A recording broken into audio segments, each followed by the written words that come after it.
Sharonda Williams, pay your weight. Hi, how are you doing today? Happy Saturday. Same to you, and I like your background. Look, I had to show some respect. I love this illustration, so I was like, let me just throw this in. But I first wanted to thank you for making the Five Bloods. My grandfather and my stepfather, they both served in Vietnam, and I felt like I got to see a part of them that I don't know about because they don't like to talk about it. And so I just really wanted to thank you for that. War vets, war veterans in general, do not like to talk about what they saw. And one of the lines, which comes from the Marvin Gaye, one of Marvin Gaye's songs, is "War is hell. When will it end? When will people start getting it together again?"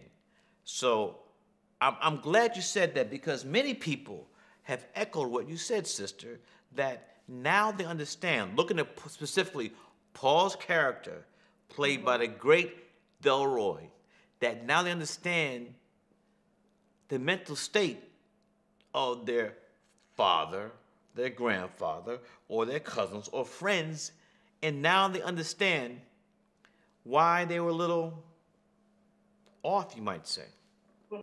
But I also want to talk about, the opening when you show the clips of, Muhammad Ali or Martin Luther King Jr., because another big piece of that, especially when I was talking to my grandfather, he was like, this isn't a war that we wanted to be a part of or that we chose to be a part of. And I really want to talk about the importance of you including those clips and really showing the internal struggle for especially Black people in the country at that time having to go to Vietnam. Thank you for the question. You're on point this morning, huh?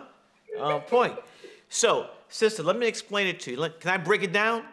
Break it down for me. Can I break it down to its broke? The film has the Five Bloods as two bookends. Muhammad Ali and Dr. Martin Luther King. Both were vocal critics of the war when it was not popular to say that.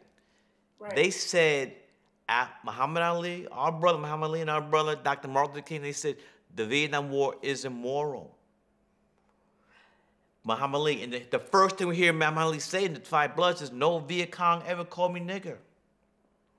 The film ends with Dr. King.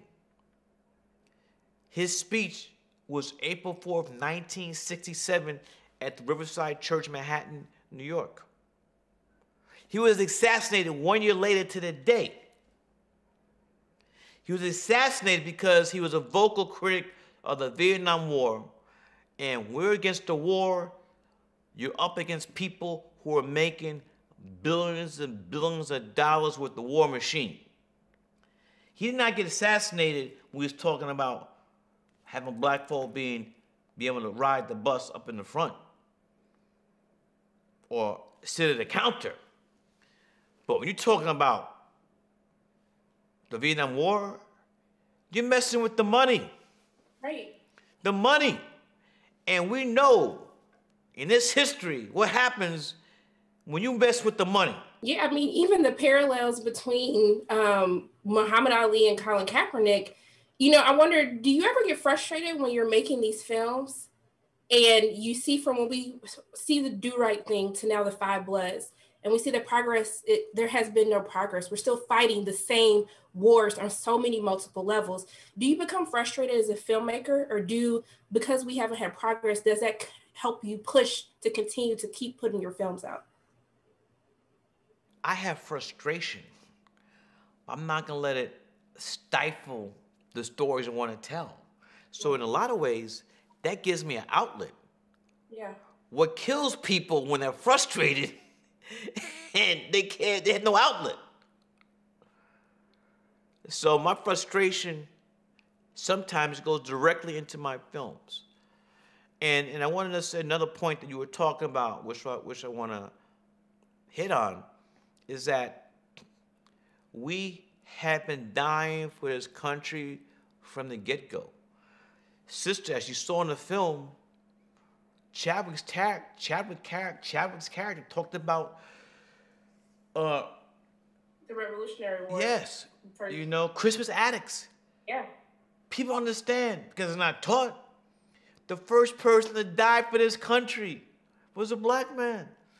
Christmas addicts in the Boston Massacre.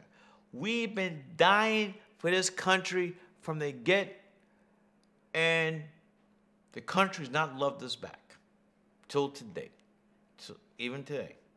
Well, Spike, thank you so much. I really appreciate you taking the time to speak with me. It means so much to me. Thank you so much.